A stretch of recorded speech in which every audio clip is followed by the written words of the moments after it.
Hello everyone, कल्ली fiction में आपका स्वागत है एंड मैं उम्मीद करती हूँ कि आप सब अच्छे होंगे गाइस।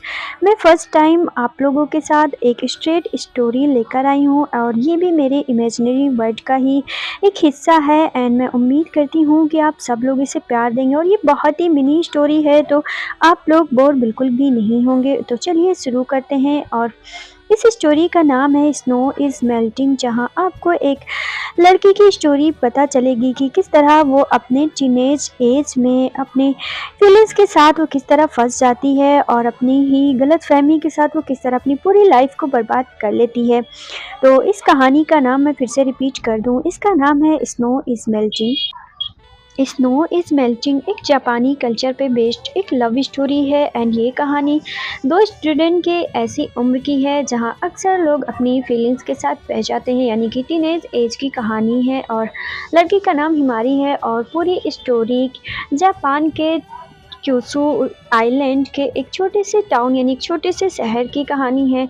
हम देखते हैं इस स्टोरी का पहला सीन जहां कॉलेज स्टूडेंट अपनी ट्रिप पर जा रहे होते हैं एंड वो बहुत ज़्यादा खुश होते हैं। जापानी कल्चर में जब पहले स्नो गिरती है तो स्कूल की तरफ से एक ट्रिप ले जाया जाता है ताकि उन्हें स्नो के बारे में कुछ नॉलेज दी जाए। और इसीलिए अभी क्यूशू टाउन के सारे उस छोटे से टाउन के सारे स्टूडेंट बहुत ज़्यादा ही खुश थे क्योंकि वो अपने फेवरेट ट्रिप पर जाने वाले थे एंड ये हमेशा का था कि हर साल जैसे ही स्नो गिरने वाली होती है वैसे ही स्कूल की तरफ से एक ट्रिप प्लान कर एंड उस टाउन में सिर्फ एक ही स्कूल ऐसा था जो हाई स्कूल तक था एंड वो टाउन बहुत ही ज़्यादा ब्यूटीफुल था एंड टाउन के अंदर ही स्नो वो ऐसे एरिया में था जहाँ जब फर्स्ट स्नो गिरती थी तो वो टाउन पूरा उस स्नो के एरिया में आ जाता था। इसलिए वहाँ जो इकलौता हाई स्कूल था, हाई स्कूल की तरफ से एक ट्रिप ऑर्गेनाइज किया गया था एंड ट्रिप के सारी भागदौड़ उस स्कूल की एक सबसे अच्छी टीचर यानी बहुत सबको प्यार करने वाली टीचर हिमारी को दिया जाता है।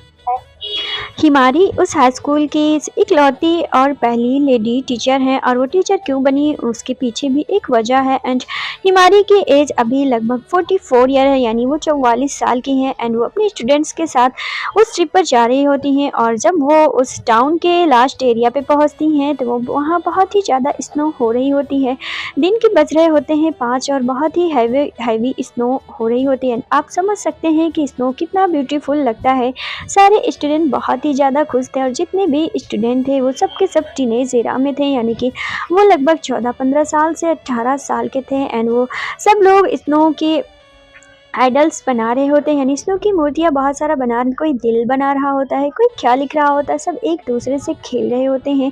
वहाँ एक टीनेज गर्ल होती है यानी कि एक लड़की होती है, उसकी उम्र लगभग 15 साल की होती है एंड वो स्नो से एक स्टेचू बनाती है यानी एक मैन की स्टेचू बनाती है एंड वो मैम को पुकारती है। वो कहती है हिमारी मैम इधर देखिए, और हम देखते हैं हिमारी जो होती है वो बाकी बच्चों पर ध्यान देती है। अगेन वो लड़की चिल्लाती है हिमारी मैम इधर देखिए वरना स्नो मेल्ट हो जाएगी एंड आप मेरे इस मूर्ति को इस स्टेचू को नहीं देख पाएंगे। और जैसे ही हिमारी के कानों पर वो चीज़ पड़ती है कि मैम स्नो मेल्ट हो रही है, हिमारी ने पलट कर देखा था और हिमारी ने जब पलट कर देखा तो उसने उस लड़की में खुद को देखा, यानी कि हिमारी अपने उस एज में जा पहुंची थी जब वो कभी 17 साल की हुआ करती थी, यानी यह हिमारी अपने फ्लैशबैक में जा पहुंची थी। अब हम यहाँ जान पाते हैं कि हिमारी अपने 17-18 साल की एज में हिमारी के साथ कुछ ऐसा हुआ था जिसका शिकार हर एक टीनेज गर्ल हो जाती है। एंड जब वो लड़की पुकारती है, हिमारी उसे देखती है तो हिमारी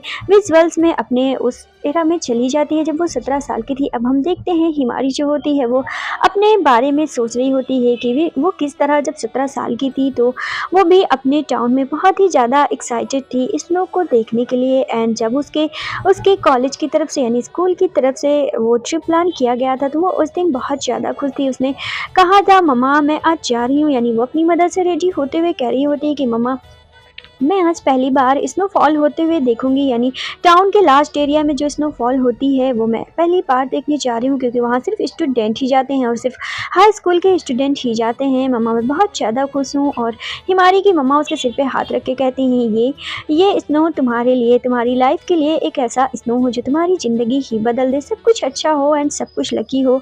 हिमारी ये बोलते हुए वहाँ से बाय बोल देती है एंड वो हिमारी जो होती है बहुत चली जाती है एंड वो बहुत ज़्यादा खुश होती है।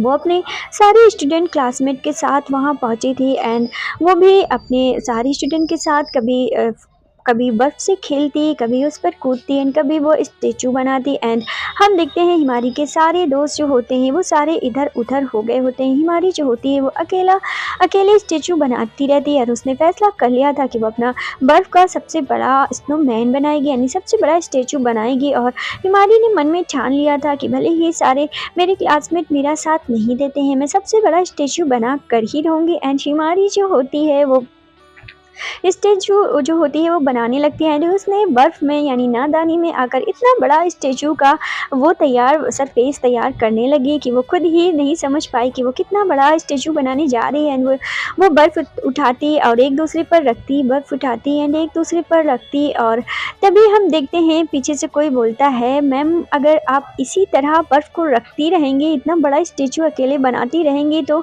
बर्फ़ मेल्ट हो जाएगी। यानी उसने कहा था बर्फ़ इज़ मेल्टिंग, प्लीज़ आप ध्यान दें। और हम देखते हैं उसकी बात सुनकर हिमारी जो होती है वो पीछे घूम कर देखती है।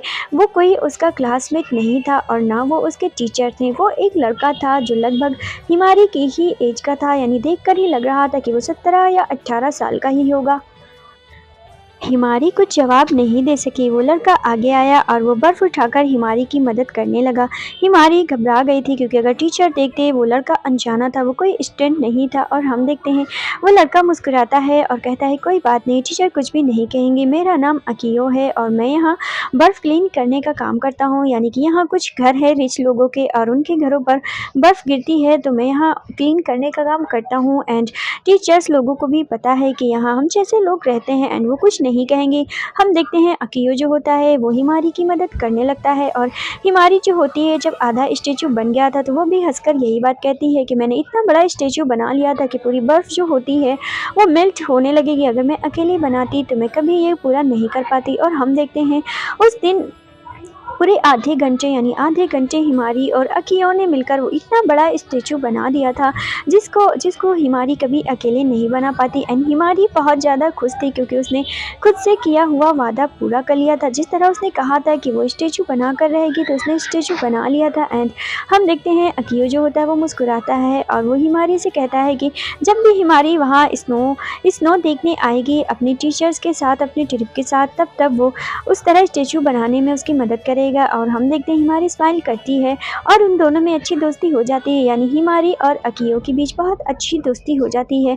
ट्रिप की वापसी तो हो जाती है लेकिन हिमारी जैसा कि हम जानते हैं अभी टीनेज एरा में है, वो भी 17 साल की थी। वो अपने उस बर्फ़ या फिर स्नो बॉय की यादों से नहीं निकल पाई थी, या यूँ कहें कि हिमारी उसके प्यार में पड़ गई थी और उसे पसंद करने लगी थी। ज़िंदगी में ये पहली बार हुआ था जब हिमारी किसी ऐसे लड़के से मिली थी जिससे मिलकर उसे बहुत ज़्यादा अच्छा लगा था, या फिर यूँ कहें कि ये पहली बार था जब उसने खुद को एक लड़की की तरह टीनेज एज में देखा था, जिसे देखकर उसका दिल धड़का था और वो कोई और नहीं बल्कि अकियो ही था। एंड हिमारी का बहुत ज़्यादा ही मन हुआ था कि वो दोबारा उससे मिले। और इसके बाद हिमारी जो होती है पूरे 1 महीने तक स्कूल जाती है, यानी उसका रोज़ाना का डेली रूटीन शुरू हो गया था। लेकिन इन दिनों में कोई भी दिन ऐसा नहीं था जब वो अकियो को भूल पाई हो। वो जब भी स्कूल जाती, जब भी पढ़ाई का नाम होता, जब भी बुक्स उठाती और जब भी अपने क्लासमेट से बात करती, उठते बैठते बस उसे अकियो के बारे में ही याद आता। यानी बार बार उसे वही विजुअल्स आते जब वो स्नो बना रही होती है एंड पीछे से वो लड़का आकर उसे कहता है स्नो इज़ मेल्टिंग। और ये बात हमेशा हिमारी को याद आती रहती है और एंड वो खुद को रोक नहीं पाई थी। एक सुबह वो उठी और वो खुद से बोली, मुझसे अब बर्दाश्त नहीं हो रहा। यानी कि इस तरह की बेचैनी मैं कभी महसूस नहीं करती थी और अगर इसी तरह रहा तो मैं कभी खुद को संभाल नहीं पाऊंगी। मुझे उससे मिलना ही होगा। या यूँ कहें कि मैं पहली मीटिंग में ही प्यार में पड़ गई हूँ और ये बुरा है कि मैं किसी से कह नहीं सकती, लेकिन मैं फिर से वहाँ जाना चाहती हूँ। और हम देखते हैं हिमारी जो होती है वो तय कर लेती है कि वो दोबारा भी अकियो से मिलेगी और उसे पछतावा था कि वो पहली मीटिंग में ही अकियो से दोस्ती क्यों नहीं कर पाई थी। एंड हिमारी जो होती है उस दिन उसने कॉलेज बंक कर दिया था, यानी अपने स्कूल वो नहीं गई थी। बहुत ही सर्दी का मौसम था एंड चेरी ब्लॉसम के फ्लावर खिले हुए थे और हिमारी ने फैसला कर लिया था कि वो ट्रेन पकड़कर टाउन के उस लास्ट एरिया में जाएगी जहां स्नोफॉल होती रहती है। हिमारी ने डेट के हिसाब से अंदाज़ा लगाया कि शायद अभी तक स्नो गिर रही होगी एंड हिमारी जो होती है वो वहाँ चली जाती है। पूरी वैली जो होती है वो स्नो से ढकी हुई होती है एंड अभी भी स्नो बहुत ज़्यादा गिर रही होती है। हिमारी की हालत ख़राब थी क्योंकि वो घर से उस तरह के कपड़े भी पहन के नहीं आई थी, लेकिन उसे भी पता नहीं था कि अकियो उसे कहाँ मिलेगा। और हिमारी जो होती है वो वहीं जाकर बैठ जाती है। वो बहुत ज़्यादा उदास होती है क्योंकि वो पूरे 1 घंटे से बैठी थी। वहाँ उसने ना तो किसी लड़के को देखा था और ना किसी और को देखा था। वो मन में सोचती है, क्या मेरी पहली मुलाकात कोई मेरा भ्रम था या सच में यहाँ कोई और नहीं रहता? क्या मेरी इत्तेफाकन उससे मुलाकात हो सकती है कि नहीं? हिमारी बैठकर वो सारी चीज़ें सोच रही होती है और उसे बैठे-बैठे लगभग 4 घंटे हो गए होते हैं। उसने जब अपना घड़ी देखा तो उसने पाया कि बहुत ज़्यादा देर हो गई है और अगर अब वो वापस नहीं जाएगी तो वो वहीं फँस कर रह जाएगी। हिमारी ने उदास मन से उस पुतले को देखा जब वो जिसे वो बना रही थी और वो अभी आधा ही बना हुआ था, यानी हिमारी ने उसे आधा बनाकर ही छोड़ दिया था। और उस दिन हिमारी उदास होकर ही वापस आई थी। रास्ते में उसके आंखों से बेतहाशा आंसू निकल पड़े थे। उसने सोचा भी नहीं था कि वो क्या सोच कर गई थी और उसके साथ क्या हो गया था। उस दिन से हिमारी ने सोच लिया था कि वो कभी भी अकियो के बारे में नहीं सोचेगी, लेकिन वो कहते हैं ना, गलती उसकी नहीं थी, गलती उसकी उम्र की थी। वो चाहकर भी खुद को अकियो की यादों से दूर नहीं कर पाई थी। और कौन सी ऐसी रात नहीं थी जब हिमारी ने अकियो के बारे में नहीं सोचा था। होते करते अगेन 3 महीने हो गए थे, लेकिन हिमारी जो होती है वो अभी भी अकियो की यादों से निकल नहीं पाती है। और एक बार फिर हिमारी को बेतहाशा उस जगह जाने का मन हुआ था जिस जगह वो पहली बार अकियो से मिली थी। और उस दिन भी हिमारी ने अपनी क्लास बंक कर दी थी, यानी वो क्लास नहीं गई थी।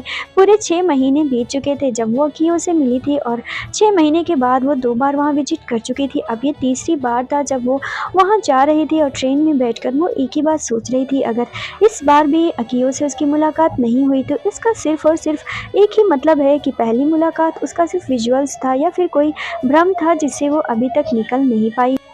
लेकिन शायद इस बार किस्मत को कुछ और ही मंजूर था। हिमारी उसी जगह जा पहुंची थी जहां वो बहुत बड़ा स्नोमैन बना रही थी एंड हिमारी जब वहां पहुंची तो उसने कुछ ऐसा देखा जिससे उसकी आंखें चमक गई थी। हिमारी ने पिछली बार यानी 3 महीने पहले जो पुतला बर्फ का बनाया था उसे हिमारी ने आधा बनाकर ही छोड़ दिया था एंड वो पुतला अभी तक किसी ने पूरा भी कर दिया था एंड फ्रेश बर्फ भी उस पर लगी थी, यानी स्नो जो होती है वो फ्रेश उस पर लगी होती है। हिमारी दौड़कर उस पुतले के पास जाती है एंड वो बहुत ही हैरानी से उसे देखने लगती है। क्या ये अकियो ने बनाया होगा? उसने मन में सोचा। पीछे से आवाज़ आई, हेलो प्रीची गर्ल, यानी उस लड़के ने हेलो प्रीची गर्ल कहा। हिमारी ने मुड़कर देखा तो उसके पीछे अकियो ही खड़ा था। हिमारी उसे देखते ही रोने लगी थी एंड अकियो भी उसे देखकर बहुत ज़्यादा ही इमोशनल हुआ था। क्या तुमने ये बनाया है? हिमारी ने उससे ये पूछा था एंड अकियो ने उसे हक कर लिया था। हाँ, मैंने ही बनाया है और ये मैं डेली यानी कि मैं पिछले 3 महीने से ये डेली बना रहा हूँ। इसकी बर्फ़ पिघलती है, मैं फिर से बर्फ़ चढ़ाता हूँ, फिर से बर्फ़ पिघलती है एंड मैं फिर से बर्फ़ चढ़ाता हूँ, इस उम्मीद में कि तुम जब आओ यहाँ पर तो तुम्हें स्नो इसकी मेल्ट होती ना दिखे, यानी तुम्हें ये पूरा का पूरा मिले। और मैं इसी ख्वाहिश में हर रोज़ इस पर बर्फ़ चढ़ाता था कि शायद तुम एक दिन आओ और तुम इसे पूरा पाओ तो शायद तुम्हें एक खुशी मिलेगी। और हम देखते हैं हिमारी उसके गले लग गए थे। हिमारी ने ये एक्सेप्ट किया कि पहली मुलाकात से ही वो अकियो से बहुत ज़्यादा प्यार करने लगी है। हिमारी ने ये भी कहा कि मुझे बहुत ज़्यादा याद आई, पिछले 6 महीने में मैंने वो सब महसूस किया जो मैंने अपनी ज़िंदगी में कभी महसूस नहीं किया था। एंड हिमारी और अकियो जो होता है वो भी ये कहता है कि मैंने तुम्हें जब पहली बार देखा था तभी मैं समझ गया था कि मुझे तुमसे प्यार हो गया है। मैं यहाँ से काफ़ी सालों से काम कर रहा हूँ, लेकिन मेरे साथ कभी ऐसा नहीं हुआ कि मैं किसी तरह किसी को इस तरह पसंद करूं। स्नो मुझे बहुत ज़्यादा पसंद है और शायद एक यही वजह है कि मैं इस टाउन को छोड़कर नहीं जाता हूं, क्योंकि यहाँ की स्नो बहुत ही ज़्यादा ब्यूटीफुल होती है। एंड मैंने तुम्हें पहली बार स्नो में जब हंसते हुए देखा था तो मुझे उसी टाइम लगा था कि मैं तुम्हारी तरफ बहुत ही ज़्यादा अट्रैक्ट हो रहा हूँ। और उस दिन मुझे एहसास हुआ था कि शायद मुझे भी तुमसे प्यार हो गया है। और अकियो जो होता है वो सारी बातें हिमारी से कह रहा होता है एंड उन दोनों के बीच उस दिन बहुत ही ज़्यादा बात हुई थी। उन दोनों ने एक दूसरे को स्वीकार कर लिया था, यानी उन दोनों ने एक दूसरे के प्यार को एक्सेप्ट कर लिया था एंड कन्फेशन भी कर दिया था। उस दिन हिमारी बहुत ही ज़्यादा खुश थी एंड वो वापस आते हुए बस एक ही बात सोच रही थी कि उसका इतने दिन का इंतज़ार और इतने दिन की जो भी फीलिंग्स थी वो सब अब वसूल हो गई हैं। अब वो उदास नहीं थी, ना वो पहले की तरह कुछ सोच रही थी और ना वो कुछ ओवर थिंकर कर रही थी, यानी कि वो पहले से ज़्यादा बहुत ज़्यादा ही खुशी महसूस कर रही थी। थी। उसे लगता था कि उसका इंतज़ार करना जो वो 6 महीने से सोच रही थी वो अकेला नहीं था, यानी वो वन साइडेड नहीं था। अकियो भी कहीं न कहीं उन सब में शामिल था और हिमारी जो होती है वो ये बात सोचकर वापस आ रही होती है। एंड उस दिन रात को भी हिमारी ने अपना सारा काम बहुत जल्दी-जल्दी किया था और वो काम करने के बाद बस अकियो के बारे में ही सोच रही थी। उसने सोचा कि किस तरह जब वो आ रही थी बाय बोलते हुए अकियो ने उसे फिर से मिलने का कहा था, यानी हिमारी को 1 महीने बाद एक डेट को बुलाया था और अकियो का कहना था कि उस दिन उसका बर्थडे है और हिमारी को उस दिन ज़रूर आना चाहिए। और हम देखते हैं हिमारी इन सब चीज़ों को सोचकर बहुत ज़्यादा एक्साइटेड थी, यानी कि ये सब पहली बार था जब वो किसी से इस तरह मिलने जा रही थी। अपने टीनेज एरा में ये सारी चीज़ें उसके साथ पहली बार हो रहा था, तो ये ऑब्वियस था कि सारी चीज़ें उसके लिए बहुत ही ज़्यादा स्पेशल थी। एंड 1 महीने के बाद जिस डेट को अकियो ने उसे बुलाया था उस डेट को हिमारी जो होती है वो बहुत ही ज़्यादा एक्साइटेड हो रही होती है। उसे क्या पहनना चाहिए, उसे किस तरह के हेयर स्टाइल करने चाहिए, उसे किस तरह का मेकअप करना चाहिए, वो सब चीज़ों में बहुत ज़्यादा ही नर्वस थी। लेकिन वो किसी की हेल्प नहीं ले सकती थी, अपनी मदद से भी वो नहीं कर सकती थी ना वो अभी कहना चाहती थी, क्योंकि वो जानती थी कि जापान के छोटे टाउन में कल्चर कैसा है और ज़्यादातर पेरेंट्स ऐसे रिश्ते को एक्सेप्ट नहीं करते हैं। ये सोचकर हिमारी ने अपने बारे में किसी को भी नहीं बताया था, लेकिन वो बहुत ही अच्छे से उस दिन रेडी होकर गई थी, ये कहकर कि उसे स्कूल के बाद अपने फ्रेंड के घर पे जाना है। फ्रेंड का बर्थडे है और उस बर्थडे में उसे शामिल होना है, इसलिए हिमारी के मॉम ने या फिर फादर ने ज़्यादा सवाल नहीं किए थे। एंड हिमारी बहुत अच्छे से गई थी और वो उसी दिन उसी टाउन के उस सबसे आखिरी छोर पर जा पहुंची थी जहां वो अकियो से मिला करती थी। लेकिन वहां जाकर एक बार फिर उसे उदासी का ही सामना करना पड़ा, क्योंकि वहां अकियो आया ही नहीं था और पूरे दिन हिमारी ने सिर्फ उसका वेट किया था। और वो रात को जब वापस आ रही थी तो वो बहुत ज़्यादा उदास थी। घर आते हुए पहले से ज़्यादा देर हो गई थी, क्योंकि हिमारी ने वहाँ काफ़ी देर तक इंतज़ार किया था और वो बहुत ज़्यादा उदास थी। डिम लाइट कमरे में उसकी थी और वो रो रही थी। उसकी मदर जब आई तो उन्होंने हिमारी को रोते हुए देख लिया था और मदर के पूछने पर हिमारी ने उनसे कुछ भी नहीं कहा था, यानी कि वो बहुत ज़्यादा ही उदास थी। उसका दिल बहुत ही ज़्यादा टूट चुका था। वो क्या सोच कर गई थी और क्या हो गया, उसने सोचा भी नहीं था कि लास्ट मुलाकात के बाद वो उस तरह टूट जाएगी। और हम देखते हैं हिमारी सोचती है कि मैं क्या करूं। हिमारी उससे किसी और तरह, यानी हिमारी अकियो से किसी और तरह कांटेक्ट भी नहीं कर सकती थी। वो लोग जापान के उस कोने पर थे जहां हमेशा नेटवर्क का इशू रहता था, क्योंकि स्नो गिरने की वजह से मौसम हमेशा ख़राब रहता था और नेटवर्क इशू हमेशा आ जाया करता था। इसलिए कांटेक्ट करने के तरीके बहुत ज़्यादा ही कम थे। हिमारी के पास बस एक और एक ही रास्ता था, वो दोबारा उसी टाउन के उस कोने पर जाती जहाँ स्नो गिरती रहती थी। और हिमारी ने उस रात किसी तरह खुद को संभाला और अगले ही दिन वो फिर से वहीं उसी जगह जा पहुंची जहां वो अकियो से मिला करती थी। एंड उस दिन भी हिमारी को वहाँ कोई भी नहीं मिला और हिमारी फिर उदास होकर लौट आती है। अब हिमारी बहुत ज़्यादा परेशान होने लगी थी और वो मन में सोचती है आखिर वो कहाँ चला गया होगा। उसने तो खुद ही मुझसे यहाँ आने के लिए कहा था और वो दोबारा क्यों नहीं आया। अगले दिन हिमारी फिर गई, उसे फिर भी वहाँ कोई नहीं मिला और इस तरह हिमारी पूरे 1 वीक तक स्कूल न जाकर उस जगह जा पहुँचती थी जहाँ वो अकियो से मिली थी। और हम देखते हैं एक हफ्ते जब हिमारी स्कूल नहीं गई थी तो उसके स्कूल के टीचर ने उसके पेरेंट्स से ये शिकायत कर दी थी कि हिमारी 1 हफ्ते से स्कूल नहीं आ रही है। और हिमारी जो होती है वो दिन ब दिन अपने डिप्रेशन के शिकार में डिप्रेशन का शिकार होती जा रही थी। उसे समझ नहीं आ रहा था कि वो क्या करे। वो मन में सोचती है कि जब लास्ट टाइम वो आ रही थी तो अकियो ने उससे यही कहा था कि मैं चाहता हूँ तुम हमेशा खुश रहो, हमेशा खुश ही रहना ताकि मैं खुश रहूँ। और अकियो ने उसे ये बात कही थी और अकियो ने डेट भी बताई थी कि उस डेट को आना, उस दिन मेरा बर्थडे है और तुम्हारे लिए कुछ स्पेशल है। और हिमारी ये सारी बातें सोचकर एक बार फिर रो पड़ती है। और डिनर के टाइम हिमारी की मदर जो होती हैं वो हिमारी से सवाल कर लेती हैं कि तुम 1 वीक से स्कूल नहीं जा रही तो फिर तुम कहाँ जा रही हो। और हिमारी जो होती है वो उनका कुछ भी जवाब नहीं दे पाती है और वो जो होती है अपने कमरे में रोते हुए चली जाती है। और उस दिन जो होता है हिमारी के पेरेंट्स जो होते हैं उन्हें पता चल गया था कि कुछ तो ऐसी बात थी जिससे हिमारी जिसका शिकार हो रही है। एंड हिमारी से उन्होंने बहुत ही ज़्यादा पूछने की कोशिश की, लेकिन हिमारी ने कभी कुछ भी नहीं बताया और वो कहाँ चाहती थी इस बारे में हिमारी ने नहीं बताया। एंड मदर फादर को जब लगा कि हिमारी के साथ कुछ तो गलत हो रहा है तो उन्होंने हिमारी का घर से बाहर निकलना भी बंद कर दिया। एंड जब भी हिमारी को उस दिन के बाद से मौका मिलता वो सीधे उसी जगह जा पहुंचती थी जहां वो अकियो से मिली थी। लेकिन उस दिन के बाद से अकियो की उससे मुलाकात कभी नहीं हो पाई। पूरे 2 महीने बीत गए थे और कई बार हिमारी वहां गई थी लेकिन उसे वहां कोई भी नहीं मिला था। सिर्फ स्नो की चादर जो दूर दूर तक वीरान थी, उसके अलावा वहां कुछ भी नहीं था।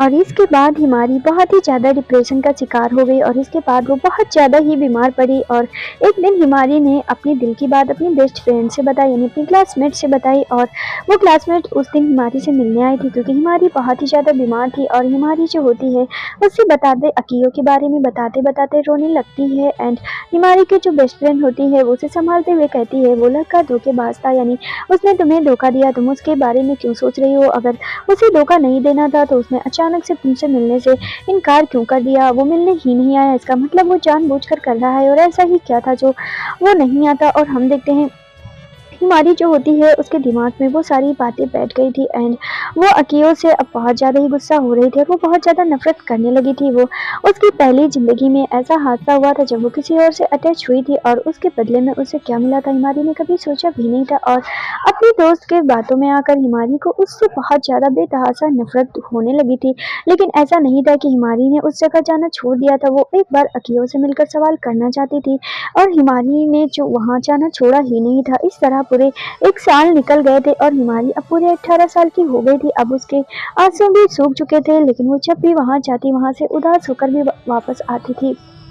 और हम देखते हैं इसी तरह 2 साल बीत जाते हैं, यानी हिमारी जो होती है पूरे 19 साल की हो गई होती है। अब उसे अपनी पढ़ाई यानी टाउन में उसकी पढ़ाई पूरी हो गई थी। अब उसे जापान के बड़े शहर में जाना था यूनिवर्सिटी की पढ़ाई करने के लिए। एंड कल हिमारी को उस टाउन से निकलना था और आज हिमारी आखिरी बार उस स्नो की जगह आई थी जहाँ वो अकियो से मिली थी। अब उसे रोना तो नहीं आता था लेकिन जब भी वो उस जगह आती थी वो बेतहाशा बहुत ही ज़्यादा परेशान हो जाती थी और बेतहाशा उसे बेचैनी होती थी। उसे हमेशा अकियो की ही याद।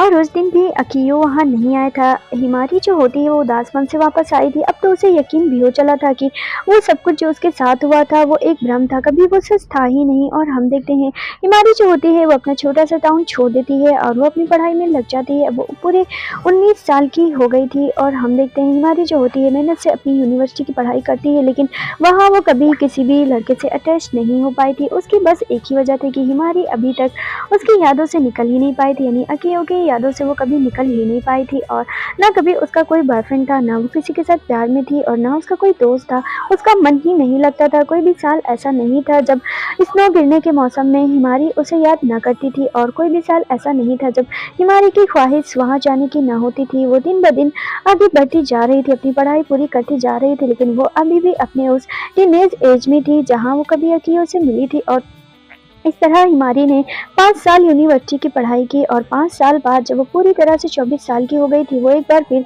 अपने टाउन में वापस आई थी। और हम देखते हैं जिस साल वो आई थी टाउन में उस साल भी स्नो हो रही थी। अब हिमारी कोई टीनेज एज की लड़की नहीं थी, अब वो 24 साल की एक यंग गर्ल थी जो पूरी तरह से अपने पैरों पर थी। अब वो जॉब करने वाली थी और हम देखते हैं हिमारी खुश थी पहले से ज़्यादा, लेकिन उसकी ज़िंदगी का वो लम्हा जो उदासी से भरा हुआ था वो कभी भरा नहीं था। और हिमारी जो होती है वो उसी जगह जाती है, यानी कि जिस दिन वो वहाँ पहुंची अपने टाउन में अगले ही दिन हिमारी उसी स्नो वाली जगह पे जा पहुंची थी जहाँ वो अकियो से मिली थी। और वो अकेले बैठकर फिर से स्नो का स्टेचू बनाने लगती है और वो मन में सोचती है मैं जब पूरे 17 साल की थी उस साल में अकियो से इसी जगह यहीं पर मिली थी और मेरी दूसरी मुलाकात उसके पूरे 3 महीने बाद, यानी कि लगभग 3 महीने बाद मैं फिर गई थी, फिर 3 महीने बाद फिर मैं, यानी कि पूरे 6 महीने बाद उससे दोबारा मेरी मुलाकात हुई थी। एंड वो मेरी आखिरी मुलाकात थी, दूसरी और आखिरी मुलाकात थी। काश मुझे उस टाइम पता होता कि वो मेरी आखिरी मुलाकात होगी। और वो इस तरह आखिर गायब कहाँ हो गया? क्या वो सिर्फ मेरा बहम था? क्या वाकई मेरा बहम था या फिर उसने मुझे धोखा दिया या उसका कोई इरादा था ही नहीं? उसने बस मुझसे इसी तरह मेरा दिल बहलाने के लिए कहा था। ये सारी बातें वो सोच रही होती है एंड वो स्नो का स्टेचू बना रही होती है। बहुत बड़ा स्टेचू उसने बना लिया था और तभी पीछे से किसी की आवाज़ आई, हेलो मिस, किसी ने आवाज़ दिया था। और हिमारी का दिल बहुत तेज से धड़का था, उसके दोनों आंखों से आंसू निकल पड़े थे। लेकिन जब हिमारी ने पलट कर देखा तो उसकी दुनिया फिर से उदासी से भर गई थी। उसने सोचा था पीछे उसके अकियो खड़ा होगा, लेकिन वहाँ अकियो नहीं था, बल्कि एक बहुत ही यंग लड़का खड़ा था। वो अकियो तो बिल्कुल नहीं था। हिमारी भले ही लगभग 5-6 साल बीत चुके थे, लेकिन हिमारी अकियो का चेहरा अभी भी नहीं भूली थी, और उस लड़के के चेहरे को देखकर वो समझ गई थी कि वो कोई भी हो, अकियो तो नहीं हो सकता। एंड वो जो होता है वो हिमारी से कहता है, मैं आपको जानता हूँ। हिमारी ने सवाल पूछा कि आप मुझे क्यों जानते हैं। वो उसने बताया कि मैं अकियो का दोस्त हूँ और इसीलिए मैं तुम्हें जानता हूँ।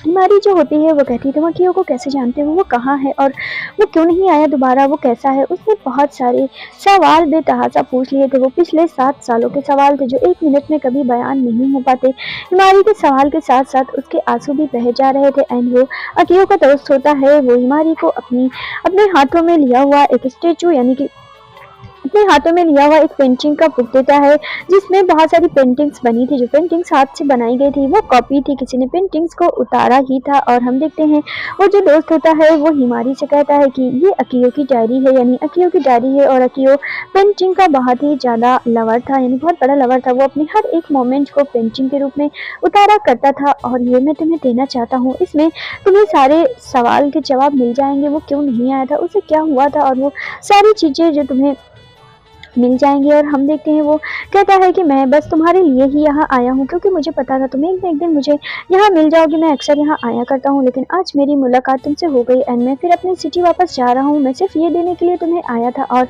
अकियो का जो दोस्त होता है वो हिमारी को वो बुक दे देता है और फिर वो वहाँ से चला जाता है।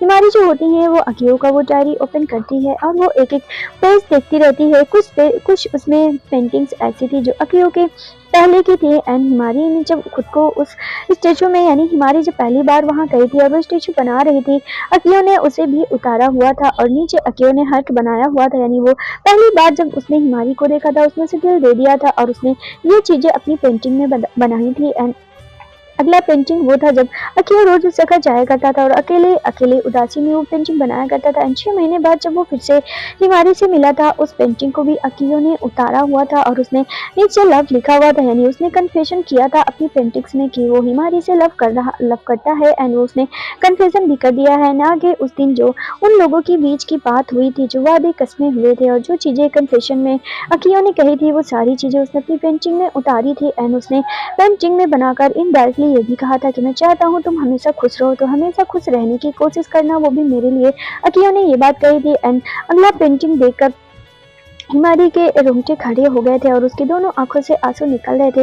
अगला पेंटिंग हॉस्पिटल का था, यानी ये अकियो ने बनाया था क्योंकि वो बीमार था और वो हॉस्पिटल में था, इसलिए उसने हॉस्पिटल के सीन का बनाया था। एंड अगला पेंटिंग जो था वो काफ़ी सीरियस स्टेज में था। उसने उस टाइम खुद को जिस तरह वो दिखता था उस तरह उसने पेंटिंग बनाने की कोशिश की थी। एंड सबसे लास्ट पेंटिंग ऐसी थी जिसमें उसने खुद को बनाया था एंड डूबता हुआ सूरज बनाया था। यानी उसने हॉस्पिटल में खुद को बनाया था एंड डूबता हुआ सूरज बनाया था। यानी ये इंडिकेट था कि वो बहुत ज़्यादा बीमार था और उम्मीद नहीं थी कि वो बच जाएगा। और वो लास्ट पेंटिंग थी। एंड ये लास्ट पेंटिंग देखते ही हिमारी के जो है वो रूह तक काँप गई थी। वो समझ गई थी कि अकियो उस दिन वहाँ उससे मिलने क्यों नहीं आया था, क्योंकि उसने दुनिया छोड़ दी थी। हालांकि पेंटिंग में सारी चीज़ें बयान नहीं थी, लेकिन इतना समझने के लिए काफ़ी था कि वो बेवफा नहीं था, बल्कि उसके पास अपनी वजह थी। वो क्यों नहीं आया था, उसने अपनी दूसरी जर्नी शुरू कर दी थी जो इस दुनिया से होकर दूसरी दुनिया तक जाती है। और वो दूसरी दुनिया चला गया था उसे छोड़कर, उसे इस तरह छोड़कर वो जा चुका था। उसकी आखिरी पेंटिंग को देखकर हिमारी का रोना इस तरह हुआ कि उसने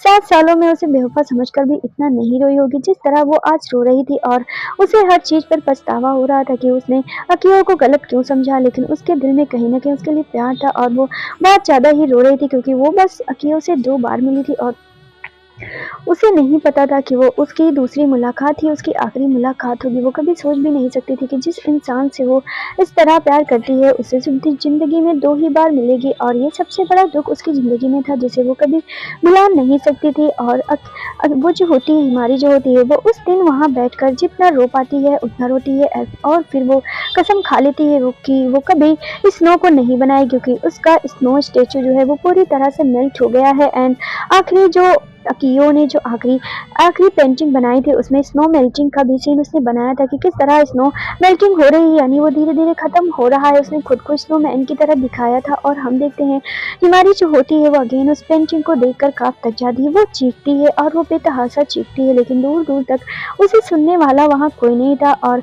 स्नो को मेल्ट होते हुए वो उसे बहुत ज़्यादा नफरत हो रही थी स्नो को देखकर, और वो बहुत ज़्यादा ही अपने मन में उससे नफरत करती है और वो कहती है मैं कभी ज़िंदगी में स्नो का स्टैचू नहीं बनाऊंगी। और हिमारी उस दिन वहाँ किस तरह वापस पहुंची थी वो ही जानती थी। वो आकर भी बहुत ज़्यादा रोई थी, उसने सब कुछ खो दिया था। हालांकि वो जानती थी कि पिछले 7 सालों में वो अकियो से कभी नहीं मिली है, लेकिन उसकी ज़िंदगी का जो जो भी था वो कभी भी उन चीज़ों को भूल नहीं पाई थी। लेकिन आज आखिरी उम्मीद भी उसकी टूट गई थी। उसे लगता था वो कभी ना कभी अकियो से मिल जाएगी। उसने कभी होप नहीं छोड़ी थी, जो 0% ही सही, लेकिन होप उसने नहीं छोड़ी थी। लेकिन आज वो आखिरी होप भी उसकी छूट गई थी। एक बार फिर वो आखिरी पेंटिंग को देखकर रो पड़ी थी, जिसमें अकियो ने स्नो को मेल्ट होते हुए पेंटिंग बनाई थी। और वो बहुत ज़्यादा रोती है।